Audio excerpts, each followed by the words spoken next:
Nous sommes en direct au niveau de l'Assemblée nationale, mesdames et messieurs. Bonjour et bienvenue dans ce nouveau numéro de votre magazine d'actualité Top 243 News. Très heureux de vous avoir, très nombreux, vous qui nous suivez de partout à travers le monde, très chers lecteurs également, nos téléspectateurs qui nous faisaient toujours confiance de vous informer en temps réel pour ce jeudi 29 avril 2021. Nous sommes en direct au niveau de l'Assemblée nationale où nous allons suivre avec vous ensemble les déroulements de la séance plénière au niveau du Sénat. L'auteur de la proposition de loi sur la transplantation des cellules des corps humains au niveau de cette chambre haute.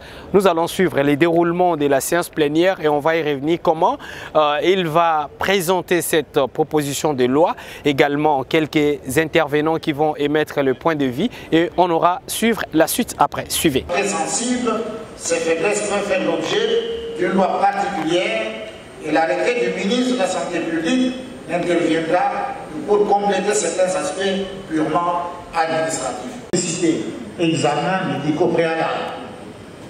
3. Le prélèvement, le conditionnement, la conservation, l'importation et l'exportation mettant en phase la pratique du prélèvement et de la greffe, l'annonce du prélèvement, le conditionnement. 4. Le prélèvement d'organes, de tissus ou de cellules sur le titane, le don de la force vitale est transmis de génération en génération à travers la lignée de la communauté humaine dans son ensemble et des parents en particulier. La chaîne de transmission de la vie est une chaîne de solidarité entre ceux qui sont morts, ceux qui vivent et ceux qui viendront.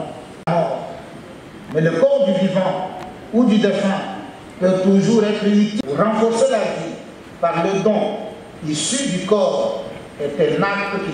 Cet acte est gratuit. Il doit toujours témoigner de la communauté des vivants et de l'espèce humaine. Ce qui est donné au nom de faciliter le don.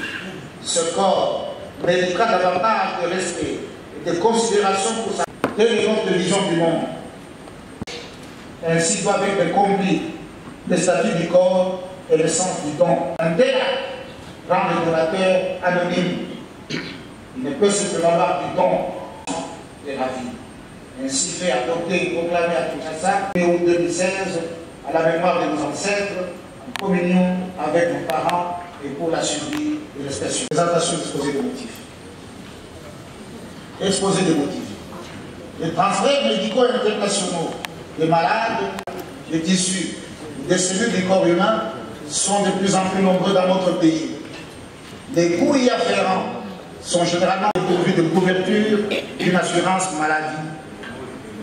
L'évolution de la culture caractérisée d'une part par l'accroissement ainsi que l'acceptation des prélèvements sur des donneurs congolais, des évolutions médicales à la matière, le constituant de deux plantations d'organes et de tissus, à l'élaboration d'une législation spécifique de RAM. Toutefois, la pratique de prélèvement et transplantation soulève de nombreux problèmes sociaux et éthiques qui méritent d'être abordés afin de praticiens, des donneurs et des receveurs, ainsi que de la dignité humaine dans le respect de nos coutumes et pratiques. Et les droits de l'homme du 19 octobre 2005 qui fournit un cadre de législation et de leur politique dans le domaine de la bioéthique. Ainsi, les bénéfices attendamment appliqués à médecine humaine sont tributaires de la mise en œuvre d'un cassant lors du prélèvement d'organes, de tissus et de cellules, lors de la pétition de greffons, lors de la transplantation et lors du suivi après la greffe. Chers collègues, vous venez de suivre l'exposé de la proposition de loi. Nous allons demander à notre collègue Kaoumba de regagner la place en face du podium et j'ouvre le débat sur cette proposition de loi. Que ceux qui veulent intervenir se fassent inscrire. Mes collègues, j'aimerais du fond de mon cœur vous remercier tous pour l'intérêt que vous avez manifesté, n'est-ce pas, à cette proposition de loi. Cet intérêt est ressorti de vos interventions, de montrer que vous l'avez parcouru, vous vous êtes approprié de cette proposition et que vous souhaiteriez que le travail puisse aller de l'avant dans les meilleurs délais. Vous avez posé un certain nombre de questions et la plupart d'entre vous, vous n'êtes pas limité à poser des questions, vous avez aussi suggéré des réponses, des reformulations, des restructurations. Les différentes réponses, les différentes propositions et reformulations seront rapidement prises en compte. Et lorsque le bureau programmera la réaction formelle de ma part, la plupart de ces éléments seront intégrés. J'aimerais toutefois, avec l'autorisation du bureau, répondre à une question. Celle relative au Bantou et au manifeste. Voir que les Bantous sont une race, c'est une très vieille croyance que l'on devrait abandonner. Les Bantous, ce n'est pas une race. Donc, on ne peut pas dire qu'il y a des Bantous au Congo, qu'il y a des Nilotiques, qu'il y a des Hamites. Ce genre de propos ne peut plus être tenu. Bantou, c'est une culture. C'est une culture. Donc, nous renvoyons ici à une culture qui est établie dans notre pays et non pas à une race hypothétique. Vous ne saurez jamais déterminer que tel est Bantou, tel ne l'est pas. Jamais. Même si à une certaine période cela avait été enseigné. Aujourd'hui, ça ne s'enseigne plus. Ça ne peut même plus être évoqué. Ceux qui aimeraient avoir de plus amples informations à ce sujet, prochainement, je leur ramènerai un petit ouvrage que j'ai publié dernièrement, Comprendre Ubuntu. Et donc ça vous mettrait à l'aise. Pourquoi les experts ont-ils tenu à ce qu'il y ait un manifeste? La question n'est pas uniquement une question d'ordre médical. Des médecins bien formés et d'un très haut niveau, nous en avons. Ils sont très bien formés, ils ont été formés dans les mêmes universités que les autres qui interviennent aujourd'hui, qui procèdent à des transplantations, à des greffes à travers le monde. Et nous manquons de plateaux techniques parce que nous n'avons pas de législation pour encadrer la pratique. Mais le plus grand problème, c'est d'ordre culturel. Comment vaincre les résistances d'ordre culturel? D'où l'importance du manifeste, qui reprend essentiellement des éléments qui ramènent les préoccupations actuelles dans la structure, dans la trame de notre culture et qui nous réapprennent à comprendre ce que doit être le don, quelle est la nature de la vie. La vie elle-même est un don qui se transmet de génération en génération. Si nous n'intégrons pas cette notion de la vie qui est comme don, eh bien, à ce moment-là, on aura des difficultés pour comprendre que l'on puisse insister éventuellement sur le fait que quelqu'un qui n'avait pas exprimé son consentement de son vivant, qu'on puisse présumer que lui-même ayant reçu la vie de manière gratuite, se serait-il opposé à ce que cette vie puisse être, que ces organes puissent contribuer à prolonger la vie gratuitement au bénéfice des autres. J'étais donc, honorable président, à répondre à cette préoccupation en rapport avec le manifeste et avec la référence à la civilisation bantoue. Les différents pays ont des civilisations dominantes, et ici chez nous, la civilisation dominante, la culture dominante, c'est la culture des Bantous. Et donc, nous ne devrions pas nous gêner de faire référence à cela. Pour le reste, honorable président, quand vous l'aurez décidé, je viendrai rencontrer les préoccupations des honorables collègues, après en avoir discuté avec les experts qui sont ici présents, et que je salue encore une fois. Merci bien, honorable président. Bien, collègues, si j'ai bien compris, vous sollicitez un délai, nous vous l'accordons, et c'est à vous de nous dire quand vous serez prêts à venir répondre. Nous allons réinscrire cela à l'ordre du jour. Nous vous remercions très sincèrement. Une fois de plus, nous remercions les experts. Et je voudrais préciser qu'il n'y a pas que des médecins dans l'équipe.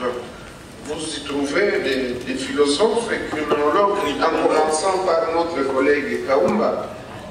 Il n'est pas médecin. Il y a des juristes, il y a en tout cas plusieurs disciplines. La question intéresse tout le monde et c'est pour cette raison que nous tous, même nous les économistes, on est intéressés. Voilà, nous vous accordons donc le délai que vous souhaitez. Si vous pouvez, dès le début de la semaine prochaine, être prêt pour que nous puissions y répondre, ce serait une bonne chose. Merci beaucoup, nous remercions les experts et ceux qui se sont déplacés. En tout cas, nous sommes très reconnaissants pour le travail de qualité qui nous a été fourni. Merci, honorable président. Je tiens à préciser que le président va faire procéder à la reproduction du document sous cette forme. La précision, chers collègues, la séance est suspendue. Juste après le déroulement de cette séance plénière qui vient d'être suspendue, l'auteur de cette proposition de loi a demandé, dans un avenir proche, où on pourrait lui accorder le temps de venir défendre ou répondre aux préoccupations de plusieurs de ses collègues qui ont émis le vœu de revoir ou bien embellir encore la confection de cette proposition de loi. Suivez les réactions à chaud à votre micro Top 243 News. Une barrière importante, mais pour sauver les vies humaines, je crois que ces barrières-là peuvent être levées pour l'intérêt supérieur de la population. Pour faire un trafic illicite des organes, il faut être très organisé.